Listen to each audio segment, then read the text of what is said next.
সাকিবের নিচে কিন্তু কেউ লেখে না বুড়া বুড়া হয়ে গেছে। সাকিব কিন্তু আমার সিনিয়র, আমার 22টা ছবি প্রায় সাকিবের সাথে। নিচে কমেন্টস আসবে বুড়ি বুড়া হয়ে গেছে। এই বাংলা ছবিকে কিন্তু আমরা ইনসাল্টিং করে কথা বলি। আমরা যদি সার্কাসে যাই ওইটাকে যাত্রা মাত্রা হাবি জাবি নানান কিছু। শাকিব খান ও ইন্ডাস্ট্রি জগৎ নিয়ে এবার মুখ খুললেন বাংলাদেশের অভিনেত্রী রত্না কবির। আগে বহু চলচ্চিত্রে কাজ করেছেন এই অভিনেত্রী, তবে এখন সেভাবে আর সিনেমা জগতে দেখা যায় না তাকে। দেখা যায় না বরঞ্চ তাকে আর সেভাবে চরিত্রে রাখা হয় না। তার জন্য হাত ধরেছে ছোট পর্দায় নিজের ইউটিউব চ্যানেলের জন্য শুটিং করছে ছোট ছোট নাটকের। সমস্ত কথা জানালেন অভিনেত্রী রত্না কবির। বিরাটে পরিবার, আরেকটি হচ্ছে প্রতিবাদী নারী। এই কাজ দুইটি আমার চ্যানেলে যাবে, আর চ্যানেলের নাম হচ্ছে রত্না কবির ইউটিউব চ্যানেল।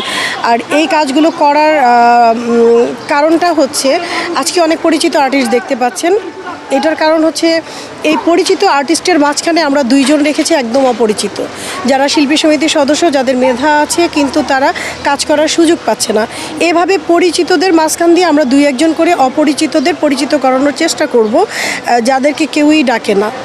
যাদেরকে ডাকছে প্রতিনিয়ত আমাদের তাদেরকেই ডাকা হচ্ছে, তারাই কাজ করছে। তো এতে করে কিন্তু সব শিল্পী বেকার হয়ে যাচ্ছে। এরকম বেকার শিল্পী আছে যাদের অনেক মেধা। হ্যাঁ, আমি চাচ্ছি আপনাদের চ্যানেলের মাধ্যমেও যদি কেউ দেখে, আপনাদেরকে যারা না ডাকে, একেবারেই কাজের কোনো অফার পান না, তাদের মতো করে আমরা চরিত্র নির্মাণ করে তাদেরকে নিয়ে আমরা কাজ করব। তারা যেন পরিচিত হয়ে যায়। আমি ইউটিউব চ্যানেলগুলোতে দেখছি অনেক অপরিচিত মানুষ কাজ করছে এবং তাদের দর্শক আমরা হয়ে যাচ্ছি, দেখতে দেখতে পরিচিত হয়ে যাচ্ছে। তো চাচ্ছি দিন শেষে আমাদের শিল্পীরা কেন না, আমাদের চলচ্চিত্রে যারা শিল্পী, যারা আমাদের পিছনে কাজ করতো, ছোট ছোট ক্যারেক্টার করতো, তারা কিন্তু এখন ভরণ পোষণ করতে পারছে না নিজেদের।